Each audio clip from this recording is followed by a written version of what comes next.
वहीं प्रदेश में अपराध का एक नया ट्रेंड देखने को मिल रहा है। अपराधी अपनी वारदातों की दहशत अब सोशल मीडिया के जरिए लोगों के बीच में फैला रहे हैं। अजमेर में एक युवक पर जानलेवा हमला किया गया और उसके बाद उसे लाठी डंडों से पीटा गया और फिर फायरिंग करते हुए बदमाश मौके से फरार हुए। उनकी हिम्मत तो देखिए, उन्होंने इस घटना के वीडियो का स्टेटस और पोस्ट सोशल मीडिया पर शेयर कर दिया। अपराधी बेलगाम तो थे ही, लेकिन अब वो पुलिस प्रशासन को खुली चुनौती भी दे रहे हैं। पुलिस पर सवालिया निशान छोड़ने वाले इन बदमाशों को हथकड़ी कब लगेगी, ये एक बड़ा सवाल बन गया। अजमेर से हमारी एक रिपोर्ट आप देखिए।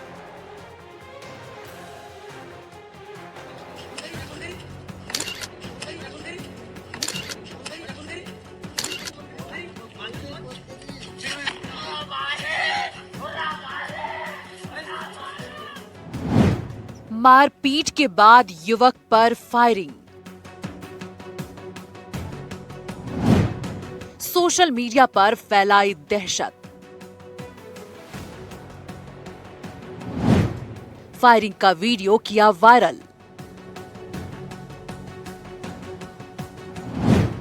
बिल्लू गांव में बदमाशों का आतंक। प्रदेश में अपराध का एक नया ट्रेंड देखने को मिल रहा है। अब अपराधी सोशल मीडिया के जरिए दहशत फैला रहे हैं। कुचामन डीडवाना जिले के बिल्लू गांव में तेजा चौक पर बदमाशों ने खुलेआम कानून को चुनौती दी है। बीती रात एक युवक के साथ पहले तो बेरहमी से मारपीट की गई और फिर फायरिंग करते हुए दहशत फैलाई।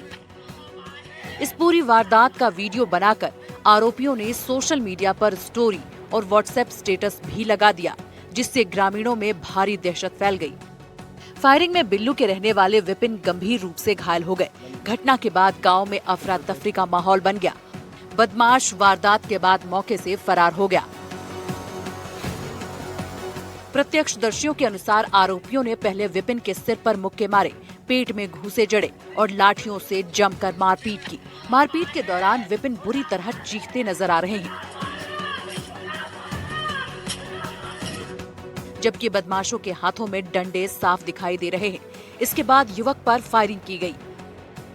घायल अवस्था में विपिन को पहले स्थानीय अस्पताल ले जाया गया, जहां से हालत गंभीर होने पर उसे अजमेर के जवाहरलाल नेहरू अस्पताल रेफर कर दिया गया। अस्पताल में एक्सरे करवाया गया, जिसमें साफ तौर पर गोली शरीर में फंसी हुई नजर आई। फिलहाल उसका इलाज जारी है। गांव के पड़ोस का ही लड़का है, जीतू नाम का, राजपूत। गाड़ी से उतरा, पहले तो उसने मेरे पीछे से कॉलर पकड़ के मेरे साथ मारपीट करी, फिर डंडे से मारा, फिर बोला कि इसको ऐसे नहीं, इसको तो डायरेक्ट गोली निकाल दो। तो उन्होंने बंदूक निकाली और गोली निकाल दी सीधी, और निकाल के वहाँ से गाड़ी लेके भाग गए। घटना की सूचना मिलते ही बडू थाना पुलिस पहुंची और हालातों का जायजा लिया। पुलिस ने घायल विपिन की सुरक्षा को देखते हुए जवाहरलाल नेहरू अस्पताल में भी जाब्ता तैनात किया है। वारदात के पीछे के कारणों का अब तक खुलासा नहीं हो पाया है।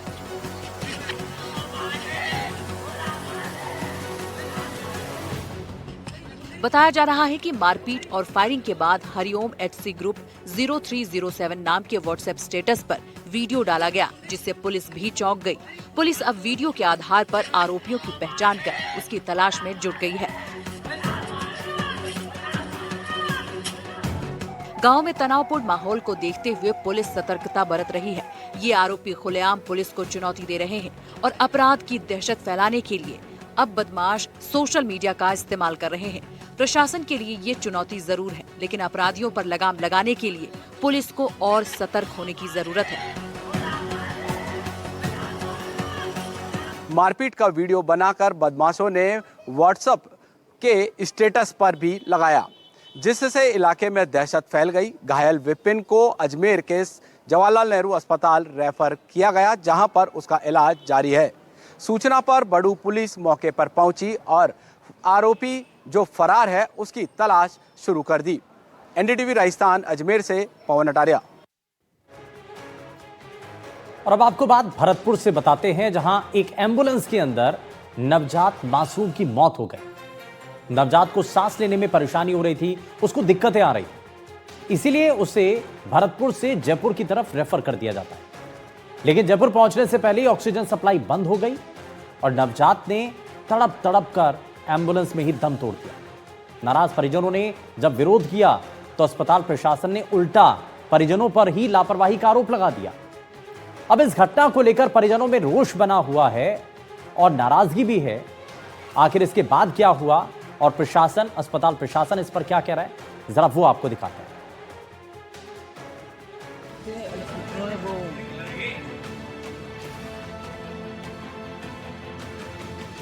भरतपुर में एम्बुलेंस में एक नवजात मासूम की मौत हो गई, जिसका कसूरवार परिजन अस्पताल और एम्बुलेंस कर्मचारी को बता रहे हैं।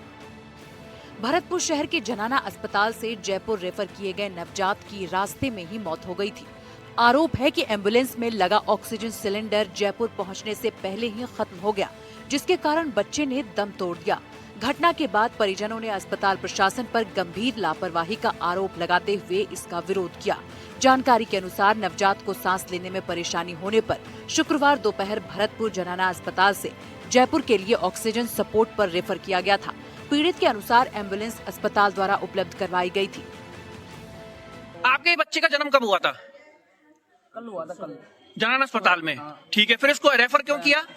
क्योंकि इसकी कोई आहार नली में आहार में और वो प्रॉब्लम सांस में लेने में वो बहुत ही प्रॉब्लम थी, इसलिए रेफर कर दिया। ठीक है, जयपुर रेफर कर दिया, जयपुर ले गए। फिर क्या हो गया रास्ते में? रास्ते में क्या इन्होंने यहाँ से भेज दिया, ड्रिप ब्रिप कुछ लगाए नहीं। एक था वो सिलेंडर था, हम ले गए थे। रास्ते में उसमें से गैस वो हो गई थी, खत्म हो गई थी रास्ते। ठीक है, सिलेंडर की गैस खत्म नहीं हुई थी जब तक बच्चा जिंदा था? हाँ, और सिलेंडर की गैस खत्म होने के बच्चा एक्सपायर हो गया। रास्ते में बस्ती के पास परिजनों को शक हुआ कि ऑक्सीजन बंद हो चुकी है। वो तुरंत बस्ती अस्पताल पहुंचे, जहां डॉक्टरों ने बच्चे को ऑक्सीजन न मिलने के कारण मृत घोषित कर दिया। इसी दौरान एम्बुलेंस चालक वाहन छोड़कर मौके से फरार हो गया। बस्ती से टेम्पो में मृत नवजात का शव लेकर देर शाम परिजन दोबारा भरतपुर जनाना अस्पताल पहुंचे और वहां पर जमकर विरोध किया। एक दिन पहले बच्चे का जन्म हुआ था। बच्चे को सांस लेने में परेशानी हो रही थी।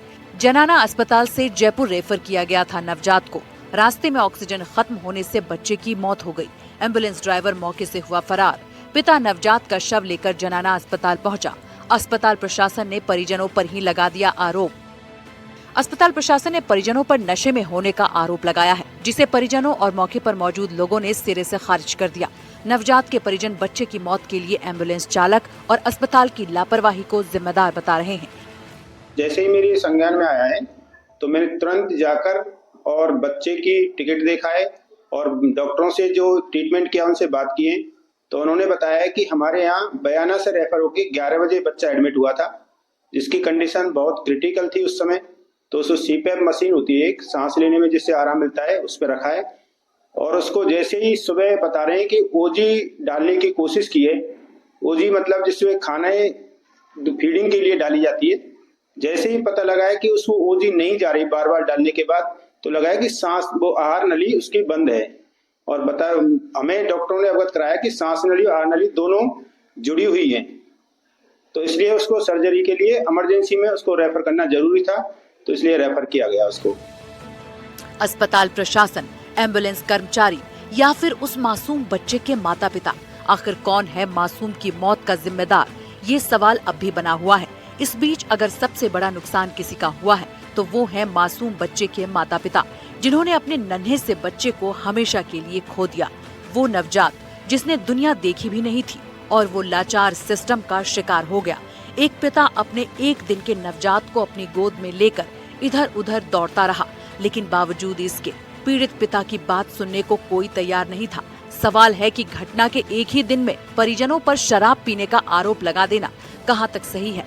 प्रदेश में अस्पतालों की दुर्दशा क्या है, ये हम आपको अपने खास रिपोर्ट्स के जरिए बताते रहते हैं। इसलिए जब तक सरकारी सिस्टम दुरुस्त नहीं होता, तब तक यूं ही सिस्टम के लिए आम लोगों की जान सस्ती दिखाई पड़ेगी।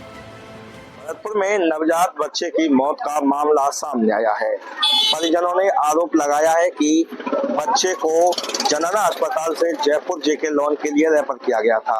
वो ऑक्सीजन सपोर्ट पर था। बस्ती के पास जिस एम्बुलेंस में गया था, गैस सिलेंडर से ऑक्सीजन खत्म हो गई। बच्चे की मौत हो गई।